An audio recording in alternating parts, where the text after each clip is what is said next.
right, time for some switches, bitches.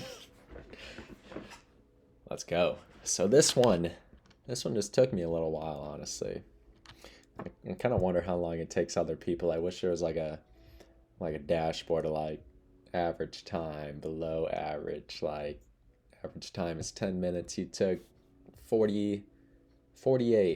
Shit. You should quit. Just kidding. All right. So for this one, we collect all the gems and then we toggle as many switches as we have gems.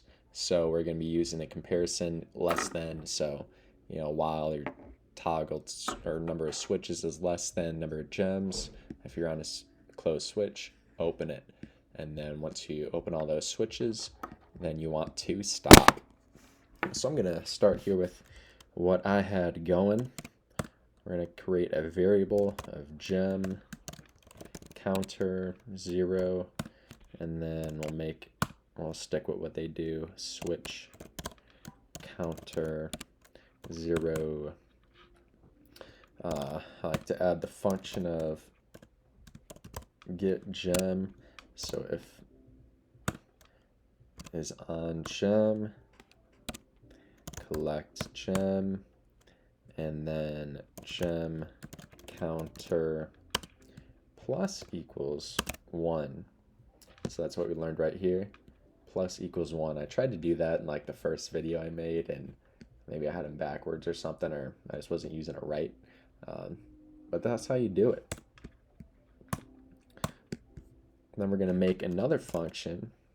I'm just going to call it getSwitch.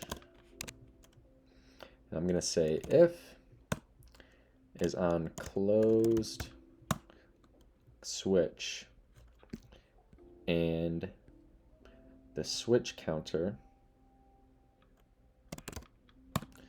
is less than gemCounter, I'm going to toggle the switch and add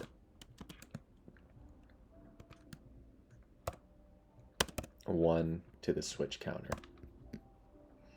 You got to make sure you have the right spacing. I think if you just do that, it'll mess it up for some reason. So got to make sure you have one space in between counter and that one right there.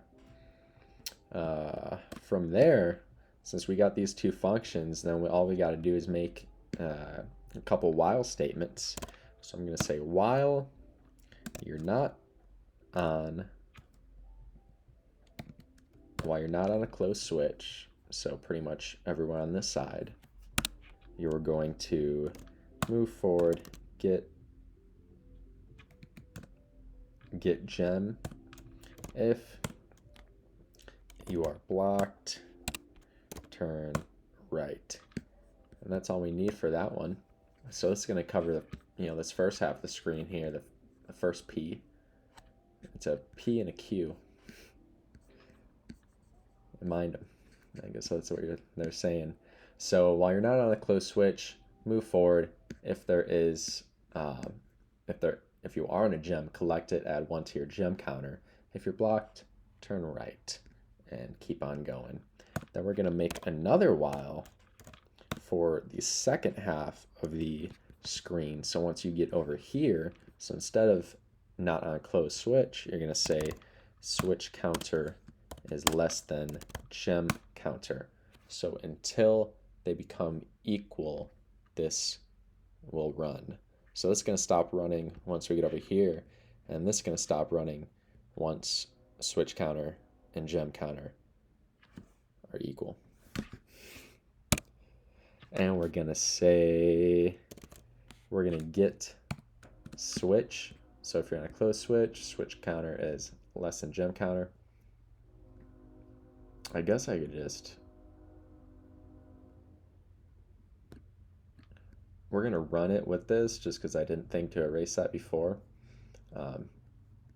Kind of copied that from there and didn't erase, but we're going to run it without erasing that, and then we're going to erase that and see how it goes.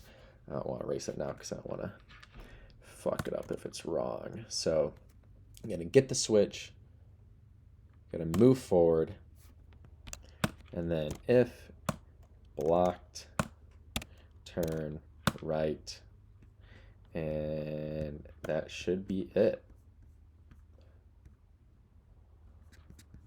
So let's go.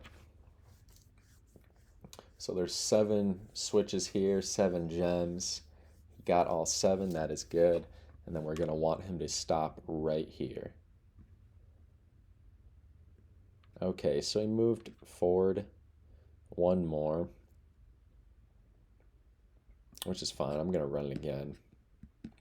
Just so, oh no. I wanna run that again just to see, okay. So it's less than 7, just because, you know, maybe he just went and toggled all the switches, which is what the problem I was having before, is having him stop. Oh, this is 7 again, what the hell? He made an extra step, that's all right. We're gonna run that again. All right, it's going down to 5 here. So 3, 4, 5, and then he better stop right. Okay, perfect. So we switched 5. He moved on. He realized the number of switches equal the number of gems, and he stopped that. So I'm going to take out this right here because switchCounter is less than gemCounter. We should be fine.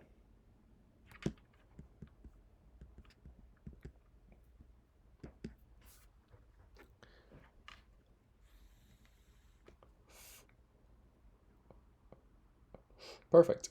Awesome. So there we go.